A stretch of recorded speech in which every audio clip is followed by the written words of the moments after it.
the most gothic and darkest girl in history. Wednesday is coming. She only accepts pure black and thrilling-themed birthday cakes. She doesn't like parties, only loves violent games. Blood and slaughter are her stimulants. When such a girl transfers to a monster academy, mingling with vampires, werewolves, and sirens, what strange events will occur? The story begins with a transfer to a new school. On that day, Wednesday opens a school locker, and her tied-up little brother falls out. She touches his hands, and scenes of her brother being bullied flash before her. Wednesday doesn't know since when she can glimpse these strange illusions. However, she intends to use her gifted abilities. Wednesday walks to the edge of the swimming pool. The only person who gets to torture my brother is me.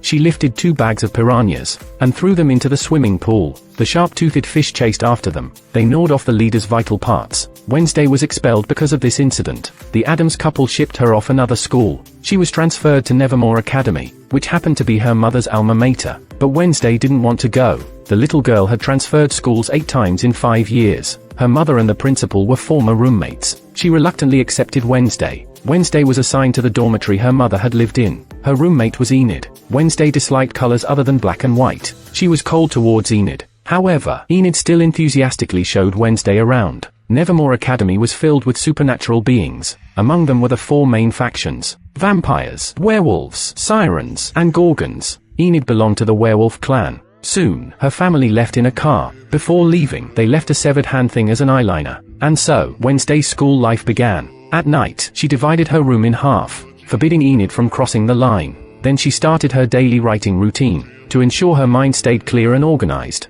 Meanwhile, the teacher came to explain the rules. Lights out at 10 p.m. No boys allowed in or out. Only with privileges could they go to town. At the same time, 2 sheriffs discovered a corpse in the forest outside the school. It was extremely similar to the 2 cases that occurred last week. They suspected it was the work of someone from Nevermore Academy, while they hadn't found any evidence yet. The next day, Wednesday went to her fencing class. Her mother was once the strongest fencer. Now, the siren Bianca had become the fencing queen. Wednesday challenged her directly. They immediately started their match. After several exchanges, there was no clear winner. Wednesday suggested removing the protective gear, and declaring the winner if someone gets hurt. They fought with real swords, using all their strength in every move. Bianca accidentally cut Wednesday's forehead. This made the girl extremely frustrated. She began to hate this place even more. Meanwhile, a mysterious figure had been secretly observing them. Wednesday left the infirmary, but not far from there, a stone statue on the rooftop became loose. Fortunately, Xavier tackled her. Wednesday had to return to the infirmary, but she didn't thank Xavier. She would rather have been hit by the falling statue. Surprisingly, Xavier didn't mind at all. It turned out that Xavier had been saved by Wednesday when they were younger. After his reminder, Wednesday remembered. Wednesday returned to her dorm room to continue writing her novel. She accidentally noticed that the blanket was moving. She rushed over and lifted the blanket. She grabbed the strange hand that was about to escape. Wednesday had long recognized the familiar scent of hand lotion. She gave the strange hand 2 options. The first one was to be locked in a closet without letting out. The second one was to swear loyalty to her forever. The strange hand thing chose the second option, and Wednesday's next primary task was to escape from this juvenile prison. The next day, she went to see a psychologist in town. This was the court's punishment for Wednesday's harm to her classmates, and while Wednesday took the opportunity to use the restroom, she pried open a window and walked onto the roof, escaping through the pipes. Unexpectedly, as soon as she landed, she encountered an uncle. An image of the uncle being involved in a car accident flashed through her mind. However, Wednesday had no intention of saving him. She walked into a nearby cafe. At that moment, the staff was struggling with a malfunctioning machine. Wednesday could help fix it. The staff wanted to call a taxi for her. Wednesday mentioned that there were only trains in town. As a gesture of gratitude for fixing the machine, he was willing to take Wednesday to the train station, but it could only happen after the staff finished work. Wednesday initially thought of offering money to make him skip work, but the staff had principles, so Wednesday had no choice but to sit aside and wait. Unexpectedly, a few pilgrims walked by. They asked Wednesday to give up their reserved seats. The staff came to the rescue. However, Wednesday told him not to bother. She happened to use these people to loosen up.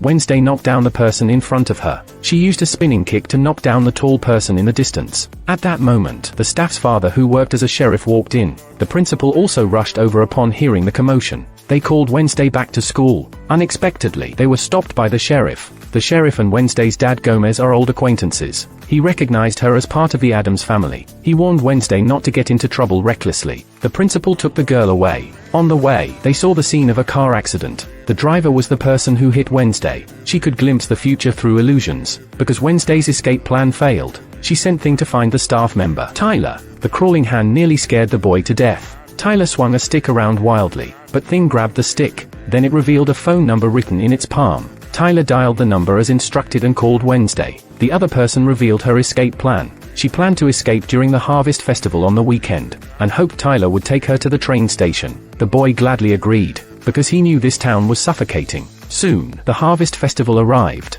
Wednesday gave a tip to the booth vendor, to attract the principal's attention. Then she successfully met up with Tyler. Not only did he want to help her escape, but he also gave Wednesday Gomez's file, in an attempt to understand why the police disliked Wednesday's dad. The two were about to get in the car and leave, but they encountered the troublemaking pilgrims from that day. Tyler pulled her away to escape. They ran into a classmate, Rowan. Halfway, Wednesday sensed that he was in danger. She decided to save him first. The girl chased after Rowan and reached the woods. She warned him that he was in danger, but Rowan threw her onto a tree, and he was responsible for the stone statue incident. The boy took out a piece of paper. He said he saw Wednesday in his prophetic mother's book. He believed that Wednesday would harm the academy, so he was prepared to kill Wednesday. Unexpectedly, a monster grabbed Rowan and slammed him to the ground. She ripped apart Rowan's insides with bare hand, just like the vision Wednesday saw. Because of this incident, the escape plan failed. Wednesday looked through her father's file and discovered that he might be a murderer. Everything became intriguing.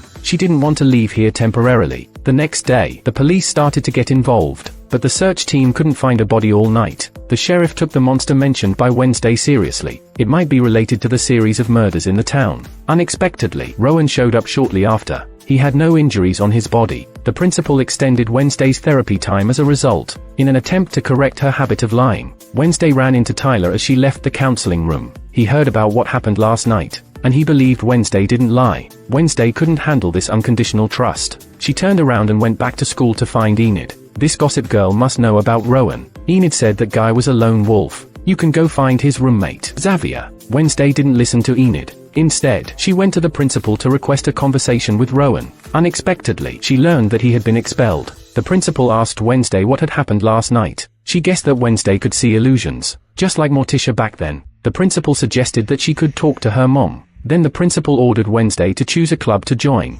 After going out, Wednesday found the strange hand Thing, and asked him to keep an eye on Rowan. Then she went to find Bianca, who had found her passed out last night. Bianca said she didn't call the police, and went to the principal when she saw Wednesday passed out. She didn't see Rowan there, so Wednesday had to go find Xavier. But Xavier didn't provide any useful information, and only mentioned that Rowan had been acting strange in recent weeks. Meanwhile, Thing followed Rowan to the train station, but he crawled too slowly and only saw Rowan entering the restroom. A middle-aged man came out instead, and Thing went into the restroom to find it empty. The old man walked down the stairs, adjusting his collar and restored the principal's true form. Thing lost the trail and went back to report to Wednesday, but ended up getting scolded and felt indignant. Wednesday didn't notice its small emotions, and quickly went to seek help from Enid. Enid was going to investigate the crime scene this afternoon, but had to join a club as requested by the principal. Wednesday asked Enid to take her place. The girl, however, said that you should apologize to Thing. Enid just had a heart-to-heart conversation with Thing while doing her nails. She knows that Thing is in a bad mood,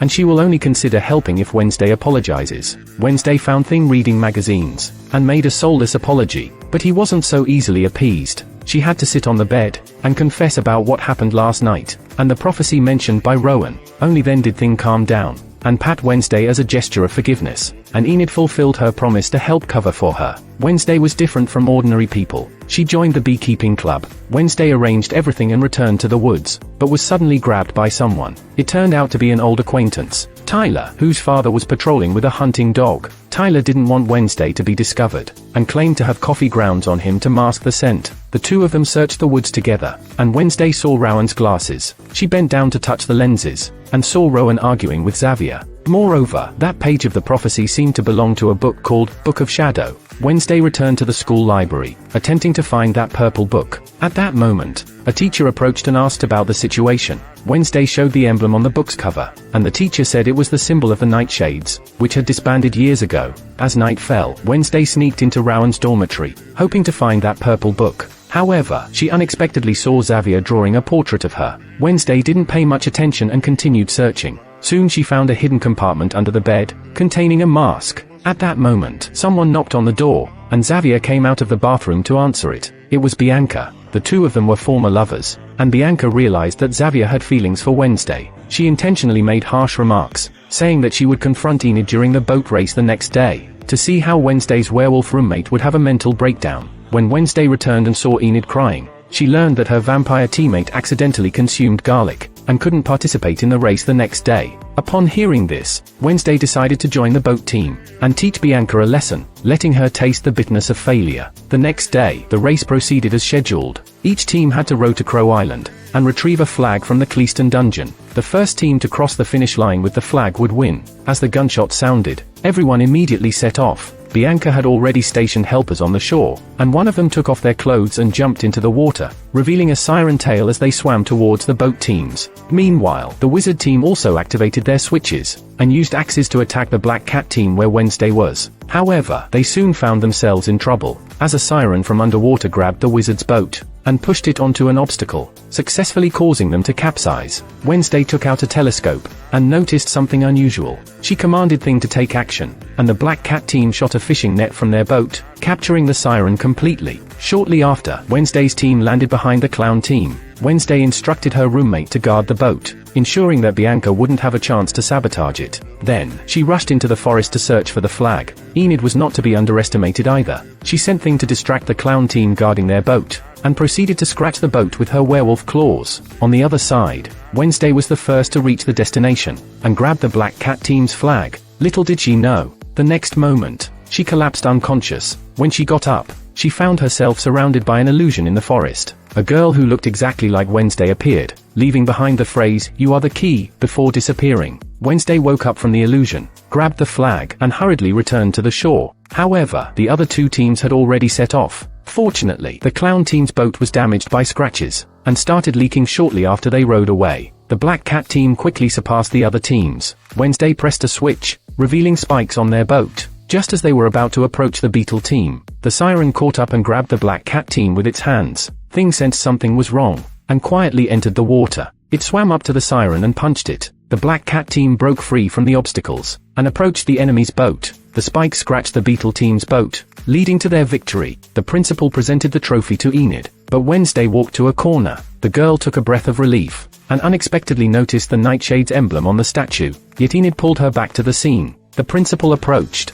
and said Wednesday looked like her mother, but Wednesday didn't pay much attention. In the evening, she went to observe the statue, and used the book in the bronze figure's hand to decipher a code that said, "Snap twice." Wednesday immediately snapped her fingers twice. An Edgar Allan Poe statue activated, revealing a secret chamber. Wednesday descended into the chamber with a flashlight, and on the floor was the Nightshade's emblem. This seemed to be the secret headquarters of the old club, and Wednesday's parents' photos were hanging on the wall. She walked to the bookshelf and noticed a spot without dust. Wednesday pulled out the book. Sure enough, it was the book that Rowan had torn. She put the book away and prepared to leave, but was suddenly captured with a cloth bag. As the bag on her head was lifted, several cloaked individuals asked, "Who dares to intrude?" Wednesday mercilessly exposed them. You can take the mask off, Bianca.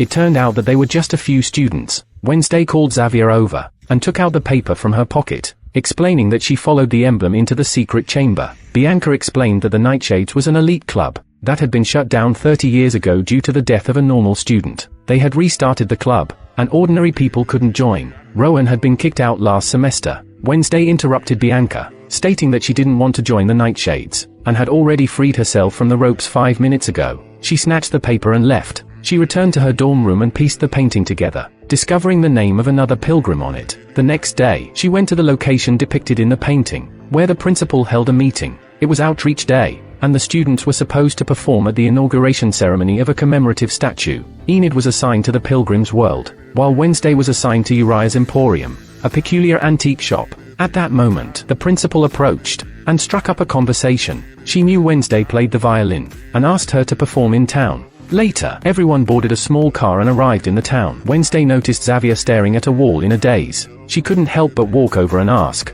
The person said that this wall wasn't here last year. Wednesday took out the purple book, and asked if he had seen it before. In fact, a few days before the Harvest Festival, Xavier found this book on Rowan's desk, and thought he had stolen something from the club. When he confronted Rowan, they had a heated argument. Just like the illusion Wednesday saw, Xavier said the book was probably about 30 years old, and didn't understand why she and Clayton appeared in the painting. Surprisingly, Xavier knew the identity of the pilgrims. The people in the painting were the town's founders. Significant figures indeed. Wednesday went to find her roommate to exchange tasks, wanting to stay in the pilgrims' world to investigate. At first, Enid didn't want to exchange, but when she heard that her crush was at Uriah's Emporium, she immediately agreed. Wednesday smoothly entered the pilgrims' world, where they were received by Mrs. Linda. She immediately asked everyone to set their phones to vibrate. Wednesday asked where the mayor's exhibit area was, because she wanted to volunteer there. However, Linda said that the exhibit area was undergoing renovation, and was temporarily closed. Today, everyone had to stay in the core area and work. The students changed into uniforms as required, and carried trays of candies for visitors to taste. Thing from the beekeeping club hid on the side, and secretly ate some. Unexpectedly, he was caught red-handed by a few pilgrims. They were about to mock Thing. The leader grabbed Thing and bullied him. Wednesday reached out and stopped them. To her surprise, they were the guys from the coffee shop. Now she could settle the score together. Wednesday tripped one of them with a kick. The man got up and counterattacked, but he was overpowered by Wednesday, who twisted his fingers. Wednesday locked him in the nearby guillotine. The rest of the people quickly fled. Wednesday helped Thing clean up the mess. He reminded her of her own brother. Wednesday led Thing to the closed exhibition hall. She used his braces to open the door lock, and instructed Thing to keep an eye out for any noise. She went inside alone to search for clues. She released Thing from her bag to assist her. He has pointed to a painting titled Old Assembly Hall. The girl in the painting was the one she had seen in the forest illusion. The person was holding a black leather book, and that book was placed on the side of the exhibition hall. Wednesday immediately opened it to check, but she realized it was just a sample. At this moment, Linda dragged Thing to find Wednesday to settle the score. Wednesday asked where the original book was. Linda said it had been stolen last month. Wednesday went to the coffee shop to find Tyler for information. She learned that the site of the assembly hall was in the Cobham forest, now in ruins. Wednesday arrived at the old site, and indeed, it was desolate. She felt deeply disappointed. Unexpectedly, a strange old man appeared behind her. The man told Wednesday to leave. Seeing this, Thing climbed onto the old man and choked him. He scared the strange old man away. Wednesday tried touching different places, but no illusions appeared. Just as she was about to push the door to leave, she suddenly returned to the old assembly hall from many years ago. Dozens of pilgrims surrounded the girl in the painting, clamoring to burn her alive. The girl was pushed around by everyone, and ended up in a distressed state on the ground. Then Mayor Cleaston stepped forward, advocating for how to burn the witch to death. From his words, it could be learned that the girl's name was Goody Adams, sharing the same surname as Wednesday. Goody condemned the mayor for cruelly slaughtering the supernatural beings and said, "The one who should be burned alive is you." After saying that, she stood up and scratched Cleaston. Enraging the mayor, he locked the girl in a room along with a bunch of supernatural beings. Everyone was chained up. Cleaston ordered to set the house on fire, burning everyone inside. Goody's mother told the girl to run, and find other members of their clan for revenge. The girl escaped through a secret passage. Wednesday followed her through the thick fog. The mayor chased after them, saying, "You can't escape." Then Wednesday woke up suddenly. She speculated that Goody was an ancestor from 400 years ago. At that moment, strange noises came from outside the wooden door. Wednesday initially thought it was the old man from before.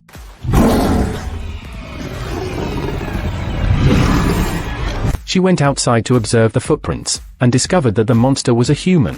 Xavier followed closely behind. The boy deliberately sent a text to deceive Rowan earlier, feeling that something was indeed off about him, so he began to believe Wednesday's words. The two of them returned to the inauguration ceremony, where Wednesday was playing the violin. The current mayor was boasting about Cleaston's accomplishments. Meanwhile, Thing struck a match and lit the fuse, instantly destroying Cleaston's statue, to dispel its hatred of killing supernatural beings. Wednesday wore a calm smile as she played the violin. The principal stared at her intently, planning to talk to Wednesday when they returned. Wednesday said, "It wasn't me," and that statement was true. It was Thing who carried out the act. Wednesday questioned the principal. "You must know about Cleaston's massacre of the supernatural beings, yet you dare not show your face at school." The principal said that one should not dwell on the past. On the other side, the strange old man returned to the old site, and sat on the ground, studying the camera he had picked up, but it was torn to pieces by a monster. Soon after, the sheriff's men arrived. They discovered the camera on the ground, and the sheriff went to the darkroom to develop the photos.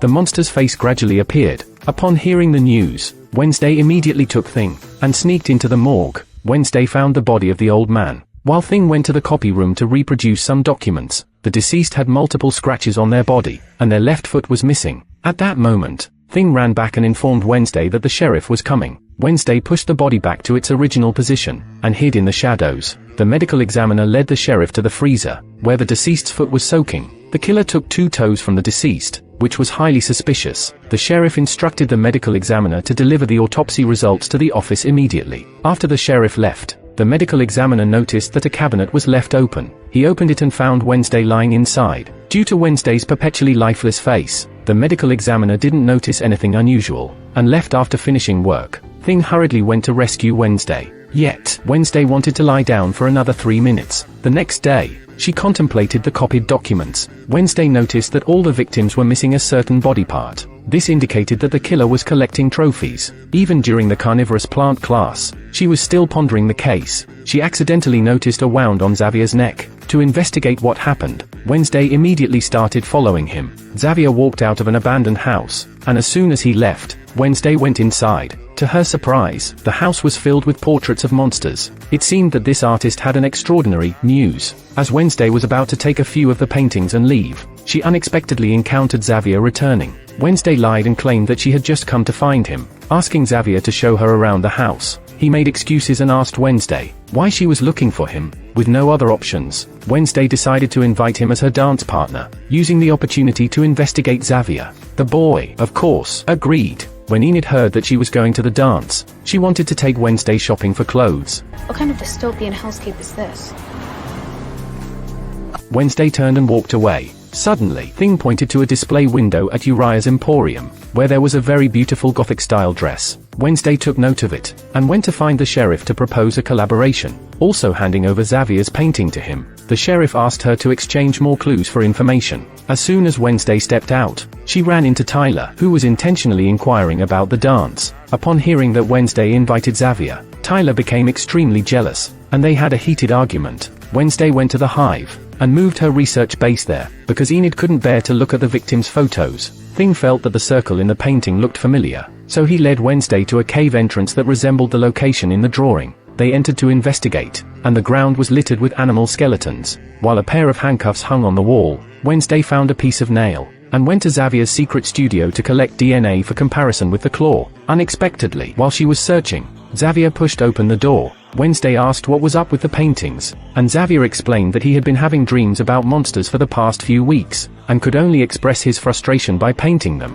While he was working on his current piece, the monster in the painting reached out and scratched Xavier. It was the boy's special ability to bring the elements in his paintings to life. He had lost control while painting the monster. Upon hearing this, Wednesday took out the painting with the circle, not believing that Xavier could dream of the location of the nest. Xavier finally realized that Wednesday had been to his studio before. The so-called invitation to the dance had another purpose. Wednesday was kicked out of the studio, but she took Xavier's bandages for his wound with her. She handed over the blood sample and nail to the sheriff, asking him to conduct a DNA comparison as soon as possible. With the situation progressing like this, Wednesday decided not to attend the dance. Instead, she made plans with Thing, who didn't have a dance partner, to monitor the cave together at night. Meanwhile, Xavier temporarily reconciled with Bianca. On the other hand, Thing planned to help his mistress. He wrote a letter in Wednesday's name inviting Tyler to the dance. The boy was delighted when he saw the invitation, and went to find Wednesday right away. Wednesday suspected that it may be Thing who played tricks. She had no choice but to go back to her room and change clothes. Thing, on the other hand, was considerate enough to even get the gothic dress for her. When Tyler saw Wednesday in her stunning outfit, Wednesday asked him not to take any risks, and told him that they would monitor the cave together tomorrow. Then, Wednesday walked into the dance floor with Tyler, which deeply hurt Xavier. Xavier shared a past incident with Wednesday, revealing that the blank wall he had been staring at was evidence of Tyler, and others destroying his mural. Moreover, he told her that he and his friends had attacked Xavier. Tyler faced Wednesday's questioning, and confessed to having a rebellious past. They entered the dance together and danced. Wednesday danced wildly, like a madwoman, and the dance became increasingly eerie and strange. However, Tyler didn't find it strange at all. Xavier felt frustrated on the side. Meanwhile, the townspeople were plotting. They tampered with the sprinklers at the dance venue, and sneaked inside to trigger the fire alarm. Countless blood-red liquid sprayed onto the crowd, causing everyone to panic and flee. Only Wednesday found it amusing. She looked up at the sprinklers, and sensed that thing was in danger. It turned out that he didn't heed Wednesday's warning, and went to monitor the cave alone. He discovered someone attempting to set fire, and blow up the cave, and that person saw Thing. Wednesday rushed to save Thing, who was running frantically in the forest. Unexpectedly, he tripped on a stone, and his glasses fell to the ground. A monster emerged and attacked Thing, and Wednesday hurried to the scene upon hearing the commotion. Seeing Thing injured on the ground, apart from concern for him, the teacher who worried about Wednesday also rushed over. Fortunately, Thing didn't die and is currently receiving treatment at the hospital. Meanwhile, the school welcomed a parent-teacher meeting. Wednesday couldn't help but recall her father's criminal record. Accused of murder 32 years ago, at a dance, a student fell from a building, and her father, Gomez, was standing on the rooftop with a sword in his hand. The school principal at the time was a witness, and reported the incident to the police, mentioning the recent conflicts between the victim and Gomez over Morticia. Now they are all adults, having learned to disguise and lie, and they remain silent about the past. Wednesday immediately confronted the fact that she knew she was being monitored by Thing. Everyone was busy dealing with the parents, while Xavier and Bianca didn't have this concern. Their parents never show up, but this year was different. Bianca's mother, Lady Gabrielle, unexpectedly appeared. In fact, the siren also has secrets, and her real name isn't Bianca at all. She came to this school to escape the cult her mother was involved in. Gabrielle's siren powers are weakening, and she needs her daughter to help. If Bianca doesn't agree, Gabrielle will expose her daughter, revealing that she doesn't belong to the upper society. Bianca managed to secure 1 academic year for herself, and would return to help after the semester ends. The principal informed the Adams couple that Wednesday was struggling to integrate into campus life, and they had to attend counseling sessions together. The police chief at the cafe spotted Gomez, and was about to cause trouble, but then received news that the medical examiner had blown his own head off. The police chief went over with his coat, only to find the medical examiner dead in the morgue, and the surveillance footage covered by a black bubblegum, which Wednesday had placed there while investigating the strange old man. The medical examiner was looking forward to retirement, and had no apparent reason to commit suicide. Yet, he left behind a suicide note in which he expressed guilt over an old case, one that was connected to Wednesday's father. The police chief finally caught Gomez with evidence. While the psychological interview with the Adams family was ongoing, Wednesday took the opportunity to interrogate her father about the murder case from years ago. The family ended up having a heated argument, and Wednesday turned to visit Thing at the hospital. Just as she was leaving, she saw Morticia entering the cemetery with flowers, and tearing apart a rose before throwing it at Garrett's grave, the person who fell from the building. What exactly happened back then? Later, during the afternoon parent gathering, the police chief stormed in and arrested Gomez. Wednesday went to visit her father to seek the truth, and he claimed that Garrett was Morticia's admirer, and had been stalking Wednesday's mother, but his influential background prevented anyone from intervening. Garrett, jealous of Gomez winning Morticia's favor, chased him with a sword at the dance. They engaged in a deadly fight on the rooftop, and Gomez, picking up the sword dropped by Garrett, accidentally stabbed him in self-defense, leading to the unfortunate incident. Wednesday noticed her father's subtle gestures, and realized he was lying, but she didn't believe her father killed Garrett. She immediately confronted the police chief to argue, and he presented the DNA results that didn't match, asking Wednesday not to interfere, because Gomez had already confessed. Garrett's case was extremely severe, with his mother committing suicide in the backyard, his father dying from alcoholism, and his sister becoming an orphan and eventually drowning. The police chief had dreamed of catching Gomez for over 30 years. Wednesday went to find her mother, who was at the nightshades. Morticia revealed that the place was created by Goody, and she had secretly grown stronger there. Morticia decided to tell her daughter the truth about the dance, revealing that she witnessed Gomez fighting with Garrett, and couldn't resist killing him. Upon hearing this, Wednesday interrupted her mother. Garrett frothed and became mentally disturbed, suspecting that he was poisoned by the nightshade plant. To validate her hypothesis, she asked her mother to accompany her to dig up his grave, but they were arrested by the police. Fortunately, Wednesday hid a finger. Garrett's soft tissues were intact but bluish, clear signs of poisoning. Even if Morticia didn't kill him, he would have died soon. Wednesday tried to put away the finger, but saw hallucinatory images. Garrett's father forced him to poison the attendees at the party, intending to kill all the supernatural beings. However, during the fight, Garrett accidentally broke the poison bottle, and the nightshade toxin entered his body. After their release, they approached the mayor for a conversation. He was the person in charge of the case 30 years ago, and had been bribed by Garrett's father to cover up the truth. Now, he was being threatened by Wednesday, leading him to release Gomez. After the parent-teacher meeting, the Adams family bid farewell to their daughter and left. Morticia also gave her daughter the yearbook, which Wednesday took and flipped through. In an instant, she understood. She immediately found the principal, and asked her why she impersonated Rowan. It turned out that the yearbook revealed the principal's talent for imitation. She was a shapeshifter. However, the principal mentioned that Rowan's father knew the truth, and agreed not to involve the authorities, because Rowan had been mentally unstable before his death. At that moment, a commotion could be heard outside the window. Someone had spelled out a message with a bonfire that read, "Firelight is coming." To better investigate the case, Wednesday started a scenes, hoping to summon Goody and have a conversation, but despite several attempts, it was in vain. Instead, she received an anonymous letter, inviting her to meet at the Cleaston dungeon at midnight. Enid decided to accompany her, standing guard outside for Wednesday. Wednesday went inside to search for someone. Unbeknownst to her, it was a surprise party. Everyone wished her a happy 16th birthday. Wednesday was not interested in the party. She noticed a string of Latin inscriptions on the stone wall, with the same content as on the lawn. Wednesday gently brushed over the stone carvings and entered a vision. Goody instructed her to find a place, to prevent a disaster, and also to quickly learn to control her precognitive abilities. Wednesday returned to her dorm and drew the building. Thing, on the other hand, ran to the bed's underside, and pulled out the gift prepared by the Addams family, 2 dead squirrels and a set of dissecting tools. Enid also gave her a hand-knitted scarf. Although Wednesday wanted to maintain her cold persona, she still felt sorry for Thing. The next day, she went to apologize to him at the bedside. Unexpectedly, the psychiatrist also came with flowers to visit. Wednesday didn't want to reveal her human side, and quickly left the hospital room. In this shot, the camera focused on the bouquet of flowers, the meaning of which is unknown.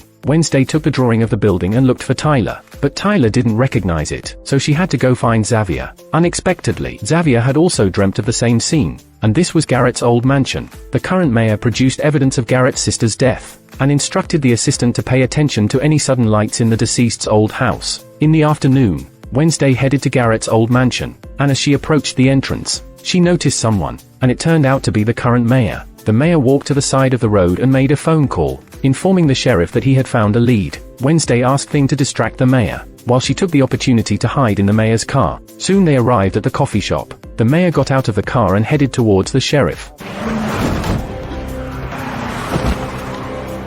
Wednesday went over to investigate. Fortunately, the mayor wasn't completely dead. Then she followed the sheriff to the coffee shop to give a statement, revealing everything truthfully from her visit to Garrett's old mansion. After returning to school, the principal was very angry, and ordered a lockdown of the entire campus, to prevent any trouble for Wednesday. The botany teacher came to console her, but Wednesday remained a cold attitude, making the teacher feel awkward. Wednesday couldn't give up the investigation. She contacted Tyler and asked him to come to the school at 8 p.m. Then she lied to Enid, saying she was going to have a birthday party off campus, but now there was a lockdown and she couldn't leave. Enid fell for it, because tonight was a full moon night, and the situation was special. She pretended to be a werewolf and went out. The two of them got into Tyler's car and left. When they arrived at the dormitory, Xavier, who was looking for Wednesday, made efforts in vain, but fortunately, Thing was still there. The three of them arrived at the old mansion, and Wednesday went to the garage first, but the door was locked. Enid had werewolf genes, and she easily picked the lock. The car inside was the one that had hit the mayor,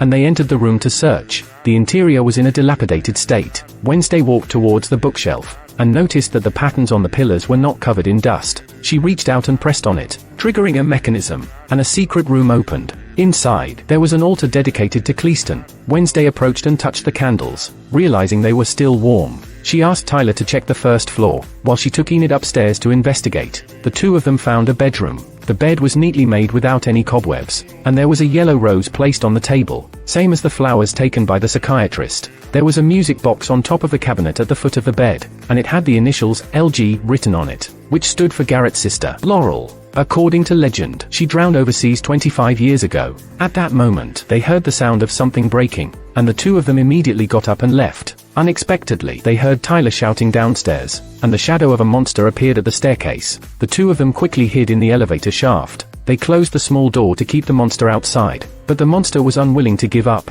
and it scratched the iron door to pieces. The monster peered through the gap at Wednesday. Suddenly, the elevator's rope snapped. The two of them plummeted rapidly, and landed in the basement, where shelves were filled with body parts preserved in formalin. These were the spoils collected by the monster after killing, and the wooden boards above them creaked loudly. The monster was chasing them, and they quickly escaped through the back window. Wednesday went back to find Tyler. Fortunately, Tyler was only injured, not killed. Xavier also arrived at the scene, and Wednesday stared at him suspiciously. The group went to Tyler's house and waited, and as soon as the sheriff returned, Wednesday took him to the basement of the old mansion. However, the shelves were empty, and the sheriff angrily accused her of putting her friend in danger. He forbade Wednesday from getting close to Tyler. Dejected, Wednesday returned to the dormitory. She discovered that Enid was going to stay in another dorm, and she was angry at Wednesday's lies. Clever Wednesday struggled with human emotions, but she felt a sense of loss. She sat on the ground playing with the LG music box, and unexpectedly, a stack of photos fell out.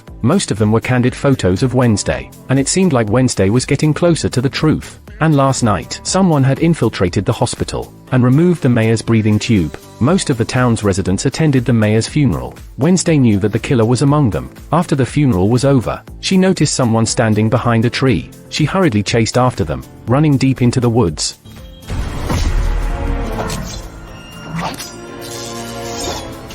It turned out to be her beloved Uncle Foster. The two of them went to the bee farm together. Wednesday showed him a picture of the monster, but unexpectedly, Uncle Foster recognized it, and he called it Hyde. Relevant records were included in Faulkner's diary. They arranged to sneak into the Nightshade's library tonight, but when the agreed time arrived, her uncle didn't show up. Instead, Xavier was there. Wednesday had always suspected that he was involved with the monster, as he always appeared before or after the monster. Xavier was very angry at Wednesday's attitude, and he left the library. It was only then that her uncle emerged, and things suddenly rushed out, pouncing on her uncle to seek revenge. The two of them had a conflict when they used to work together on cases. Wednesday stopped the two of them, and asked her uncle to take her to find the diary. The secret was hidden behind the portrait. Thing quickly flexed his muscles and opened the safe box. They took the diary back to the dormitory and read through it. They found records related to Hyde inside. The monster was born out of mutation, and remained dormant, only awakening through traumatic events, or by chemical induction and hypnosis to break the seal. If it's the second way of awakening, Hyde would consider the Liberator as its master, which means the true culprit is the person behind the monster. The next day, Wednesday went to find the prime suspect, Xavier, and placed a tracker on him. Her uncle stole a motorcycle with a cow pattern, and they chased after Xavier. The person Xavier met was the psychiatrist, and they were having a conversation. He said that he dreamt of the doctor's death last night. Wednesday immediately went to the principal to inquire about the psychiatrist, but unexpectedly, he was in the office too. She had to leave first, and discuss with her uncle at the cafe. Wednesday deduced that the doctor was Xavier's master. After discovering the boy's Hyde identity, she used hypnotherapy to awaken him. At that moment, Tyler, who had been silently observing, approached, and he saw the monster in the diary. Wednesday briefly explained about Hyde, but unexpectedly, the sheriff walked into the cafe. He was somewhat angry to see his son interacting with Wednesday again, but he still had a mission to accomplish. He took out a stack of bank robbery suspect photos, and instructed Tyler to post them everywhere. Although their faces were not visible, they all looked like Wednesday's uncle, but Tyler didn't tell his father. Instead, he took the opportunity to invite Wednesday to meet him that evening. Wednesday couldn't refuse due to feeling responsible for his injury. That evening, the two of them met in the Cleaston dungeon. Tyler carefully arranged the date venue, wanting to invite her to watch a movie. He wanted to confess his feelings to Wednesday, but the patrolling sheriff interrupted their kiss. The sheriff immediately knew his son was on a date, shaking his head as he left the dungeon. When Wednesday returned to the dormitory, she found a mess all around, and the diary was nowhere to be found. Thing was pinned to the wall with a dagger. Wednesday immediately rescued him and went to find her uncle. She administered first aid to Thing. During the process, Wednesday held back her tears. Fortunately, he was strong enough, and he successfully overcome the ordeal. Thing didn't see who the culprit was, but Wednesday made a promise to him that the culprit would definitely pay the price. Wednesday also reminded her uncle, the sheriff already knows you're in town. It's better to leave early tomorrow morning. Later, Wednesday went to see the principal, stating that someone ransacked her room, and the principal surprisingly knew about the diary, and was aware that the monster everyone was looking for was called Hyde. The principal said Faulkner had been studying Hyde, trying to understand if they were conscious when killing, but before finding out, Faulkner was killed by Hyde. That's why the Academy banned further research on Hyde 30 years ago. She couldn't disclose her knowledge about the monster, as it would increase the townspeople's dissatisfaction with the Academy. Wednesday didn't care about the Academy or reputation. All she wanted was the truth, so she turned and left the principal's office. The next day, Bianca approached Wednesday. She said she knew clues about the mayor's murder, and they went together to the Nightshade's library. Mayor's son, Mike, presented some documents, copied from his father's computer. It seems that the mayor, after the outreach day, was tracking Laurel's whereabouts. He must have recognized Laurel during the outreach day, and had discovered she wasn't dead. If Wednesday wasn't mistaken, the psychiatrist must be that Laurel. She wants to manipulate the monster to avenge her family, and certainly won't spare the academy. Wednesday confronted face to face with the music box, silencing the doctor with her words, and then leaving gracefully. The psychiatrist immediately called the principal, claiming that Wednesday had caused trouble in her office. Little did she knew, suddenly there was a strange sound from the restroom. She went over. And that's how the psychiatrist met a tragic end. Wednesday went to the art studio to wait for Xavier. She still held the dagger that had stabbed Thing. She asked him why he had seen the doctor. Xavier explained that he had gone for a medical checkup. Upon hearing this, Wednesday walked to the easel and lifted the curtain, revealing the scene of the doctor's murder, and the belongings of Rowan, Thing, and the doctor were all in Xavier's art studio. The boy explained that someone must have framed him, but the lying-in-wait sheriff immediately rushed in and arrested Xavier. Afterward, Wednesday returned to her dorm room and found that Enid had returned. After the incident of Thing being attacked, she couldn't rest assured about Wednesday, so she took the initiative to shake hands with Wednesday and make peace. Enid, being the queen of gossip, she knew about Wednesday's date with Tyler. Wednesday mentioned that they had been interrupted by the sheriff. Enid encouraged her to go back and find the boy, and Wednesday actually went to the cafe to find Tyler, and she even initiated a kiss with him. However, flashes of Tyler committing murder appeared, revealing that he was Hyde. Wednesday turned and ran away. Turns out her first love was a serial killer. After she calmed down, she arranged to meet Tyler again, and immediately raised her doubts. First, they encountered the monster during the outreach day at the assembly hall. She had informed Tyler about her plans before leaving. Then, on the day of the dance, Tyler also knew that Wednesday and Thing were going to the cave, so he informed the doctor to burn it down, and then caught up to harm Thing. And finally, they encountered danger at the old mansion. He was likely intentionally injuring himself to confuse everyone. Wednesday asked Tyler why he harmed the doctor. Then she called out her brought assistants. Bianca used her siren abilities to bind him, and brought Tyler to the art studio. When he woke up, Wednesday took out a photo of the fencing club. At first, her attention was drawn to her mother, not noticing Tyler's mother in the corner. It turns out the sheriff's wife was also a supernatural being. Based on the information Thing stole from the sheriff's house, it can be inferred that Tyler's mother experienced postpartum depression triggering her transformation, exposed Hyde's nature, and this ability clearly passed on to Tyler. Wednesday was ready to force out Tyler's true Hyde form. She took out tools from her bag. Pain could trigger Hyde's transformation. She picked up a stun baton and attacked Tyler. Other classmates didn't want to escalate the situation and backed away, and quickly reported to the principal, who then informed Tyler's father. The sheriff quickly arrived at the scene, stopping Wednesday, who was about to harm her son. The sheriff didn't press charges against Wednesday, clearly to conceal his son's Hyde identity. At this point, Tyler stopped pretending. He stood in front of Wednesday, asking how it felt to lose. At the moment, Wednesday couldn't produce evidence. She went back to the principal. The principal didn't listen to her explanation, and immediately expelled Wednesday. Tomorrow morning, Wednesday had to leave. Wednesday wanted to prove quickly that Tyler was Hyde, so she simply went to find Xavier. Thing helped them secure a meeting. Wednesday explained that she learned the truth through a kiss, that Tyler deliberately framed Xavier by placing things in the art studio. She wanted to ask Xavier if he had any recent dreams. Perhaps they could find useful clues. The boy became even more hurt upon hearing this. Wednesday only approached him when seeking help. Xavier angrily denounced Wednesday, saying that she only caused harm to those around her, and then drove Wednesday away. The next day, Wednesday packed her things. Enid sadly bid her farewell, and promised to help monitor Tyler. Other people also came to say goodbye to her. Before leaving, Wednesday asked the principal, hoping to visit Thing. The other party finally regained consciousness, but revealed a shocking fact. The person who burned down the cave that night was wearing red boots, and in Wednesday's impression, the only person who wore red boots was the botany teacher, the woman who had always been kind to her. It turned out Wednesday had been mistaken from the beginning. She then went back to school to find the teacher, questioning if she was Laurel, but the teacher refused to admit it. Wednesday had no choice but to mention Tyler, saying that it's not hypnosis that awakens Hyde, but a chemical extract from plants. The teacher used Tyler's mother's death to get close to him, then took the opportunity to tell him, "Your mother was a supernatural being," inciting Tyler to develop animosity towards the academy. And when he let his guard down, she locked him in the cave for the awakening, turning the boy into her slave. Laurel took off her glasses upon hearing this. She asked Tyler to deal with Wednesday for her, because Hyde couldn't defy orders, especially when Tyler's eyes were blinded by hatred. However, what she didn't expect was, the person beside her wasn't Tyler,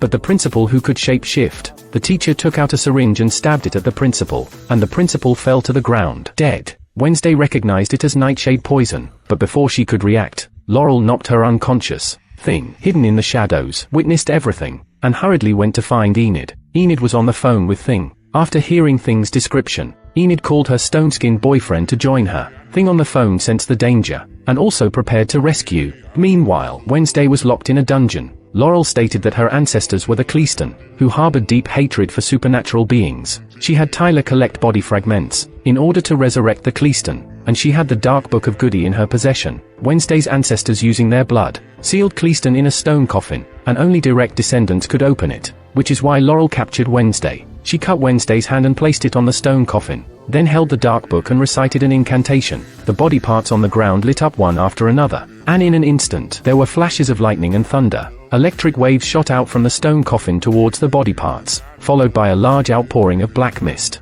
Within the ominous fog, Cleaston was successfully resurrected. Laurel approached eagerly and performed a hand-kissing gesture. Cleaston looked at Wednesday beside him, recognizing her as a descendant of Goody. He stabbed a dagger into Wednesday's abdomen, then left with Laurel. At this moment, Goody finally appeared, instructing Wednesday to stab the enemy's heart without fail. Wednesday was speechless. "Didn't you see that I was about to die?" Goody explained that the necklace Wednesday's mother gave her was a talisman, and she could use it to heal Wednesday. Goody grabbed Wednesday's hand, and turned into white mist, disappearing. Wednesday returned to normal. Outside the forest, the sheriff tracked his son and arrived nearby. Meanwhile, Bianca, entrusted by Enid, used the power of the siren to evacuate the students. Enid and Thing rushed towards the dungeon. Yet, she transformed into a werewolf halfway under the influence of the blood moon. The sound of wolves' howls reached Wednesday, and Tyler intercepted Wednesday.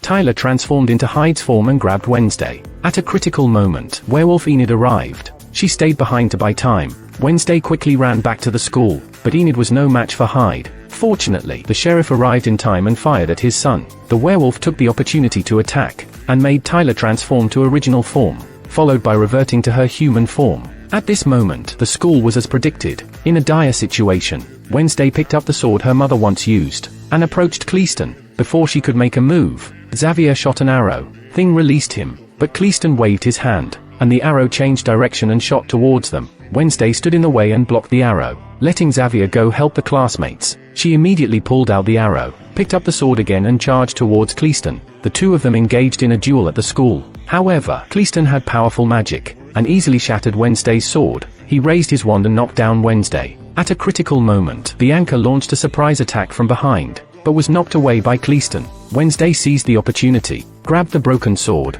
and stabbed the enemy's heart. Cleaston turned into ashes. Laurel couldn't tolerate the failure. She approached Wednesday with a gun. Just when she thought she had won, a swarm of bees attacked, surrounding Laurel. Thing came as a rescuer. Wednesday walked up to Laurel, and kicked her. In the end, everyone was safe. Enid hugged Wednesday. This time, Wednesday didn't push away her good friend, who stands alone against Hyde. Wednesday's first semester came to an end, but this is not the end of the story. There might be a second season, judging by the situation. I thought it was purely dark gothic style, but it turned out to be a Disney youth campus mystery drama, completely in line with popular preferences. A cool and powerful girl who captivates millions, plus Jenna Ortega's outstanding appearance. Creating a highly sought-after character is very simple. It's all about what today's viewers like the most. However, it is far from the real Wednesday. It can be considered a work that fits the current trend by using a classic IP. It can be seen as a fan-made series. There's nothing wrong with following the trend. Overall, it's still worth watching.